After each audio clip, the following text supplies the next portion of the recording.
Welcome back ابدین وزاد اور صاف رمضان میں آپ سب کو ایک بار پھر خوش آمدید کہتے ہیں اس دعا کے ساتھ کہ اللہ پاک ہمارے روزے ہیں عبادات جو ہیں وہ قبول فرمائے. اور نمرا میکھا سے اب جو ہے نیکسٹ سیگمنٹ کی جانب چلتے ہیں قصص القرآن کی جانب, اور جو کہ بہت ضروری ہوتا ہے اور ہماری اصلاح کے لیے, آپ کی اصلاح کے لیے, ہم ایک دوسرے کی اصلاح کے لیے یہ سیگمنٹ جو ہے ضرور دیکھیے اور اس امید کے ساتھ کہ ہم اس میں سے کچھ سبق حاصل کریں گے. بے شک ایسی ابھی بڑھتے ہیں جی حسنین لیاقت کی جانب. ہمارے ساتھی اینکر ہیں قصص القرآن, دیکھتے ہیں کہ آج وہ کون سے انبیاء کرام کے واقعات لے کر آئے ہمارے.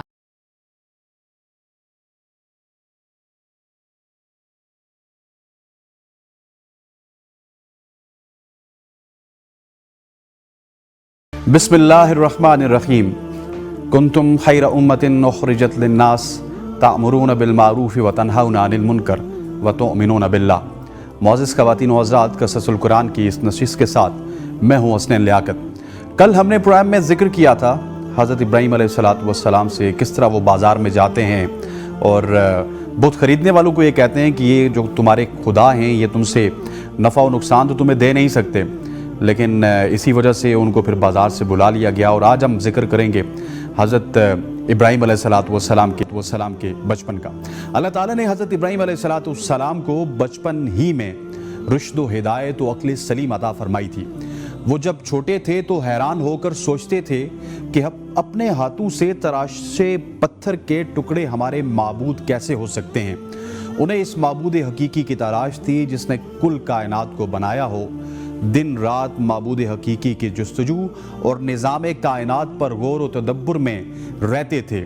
پھر باری تعالیٰ نے انہیں کائنات کی کچھ اور چیزوں کا بھی مشاہدہ کروایا. قرآن پاک میں ارشاد ہے کہ اور ہم نے ابراہیم علیہ السلام کو آسمانوں اور زمینوں کے عجائبات دکھانے لگے تاکہ وہ خوب یقین کرنے والوں میں سے ہو جائیں. یعنی جب رات نے ان کو پردہ تاریکی سے ڈانپ لیا تو آسمان میں ایک ستارہ نظر آیا. کہنے لگے یہ میرا پروردگار ہے. جب وہ غائب ہو گیا تو کہنے لگے کہ مجھے غائب ہو جانے والے تو پسند نہیں. پھر جب چاند کو چمکتے دیکھا تو کہنے لگے یہ میرا پروردگار ہے. لیکن جب وہ بھی تو بول اٹھے کہ اگر میرا پروردگار مجھے سیدھا راستہ نہیں دکھا پائے گا تو میں ان لوگوں میں سے ہو جاؤں گا جو بھٹک رہے ہیں. پھر جب صبح سورج کو دیکھا کہ وہ آسمان پر جگمگا رہا ہے تو کہنے لگے یہ میرا پروردگار ہے, یہ سب سے بڑا ہے.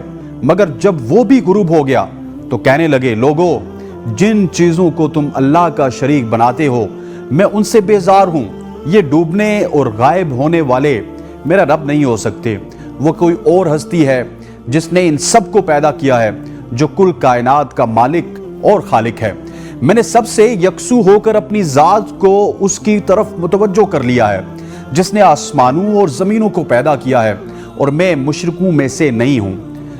خلت نبوت سے سرفراز ہونے کے بعد حضرت ابراہیم علیہ السلام نے سب سے پہلے اپنے والد کو توحید کی دعوت دی. اس سلسلے میں ان کا اپنے والد سے کیا مناظرہ ہوا اسے قرآن پاک کی سورہ مریم میں یوں بیان کیا گیا. اور جب ابراہیم علیہ السلام نے اپنے والد سے کہا ابا ایسی چیزوں کو کیوں پوچھتے ہو جو سن سکتی ہیں نہ دیکھ سکتی ہیں اور نہ ہی آپ کے کچھ کام آ سکتی ہیں. ابا مجھے ایسا علم ملا ہے جو آپ کو نہیں ملا, تو آپ میرے ساتھ ہو جائیے, میں آپ کو سیدھی راہ پر چلا دوں گا. اے میرے ابا شیطان کی پوجا نہ کیجیے, بے شک شیطان اللہ کا نافرمان ہے. ابا مجھے ڈر لگتا ہے کہ آپ کو اللہ کا عذاب نہ آ پکڑے تو آپ شیطان کے ساتھی ہو جائیں گے. حضرت ابراہیم علیہ السلام نے ادب و احترام کے تقاضوں کو پوری طرح ملحوظ خاطر رکھتے ہوئے نہایت محبت اور پیار سے باپ کو توحید کے بارے میں آگاہ فرمایا.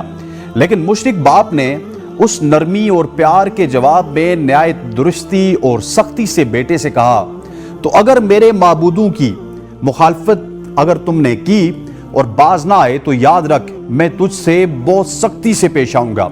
قرآن کریم میں ہے کہ آزر نے کہا کہ اے ابراہیم کیا تو میرے معبودوں سے برگشتہ ہے؟ اگر تو باز نہ آیا تو میں تجھے سنسار کر دوں گا اور تو ہمیشہ کے لیے مجھ سے دور ہو جائے گا. اس موقع پر ابراہیم علیہ السلام نے السلام علیکم کہا اور کہا کہ میں آپ کے لیے اپنے پروردگار سے بخشش طلب کروں گا, بے شک وہ مجھ پر مہربان ہے. حضرت ابراہیم علیہ السلام کی قوم کا عید کا دن قریب آیا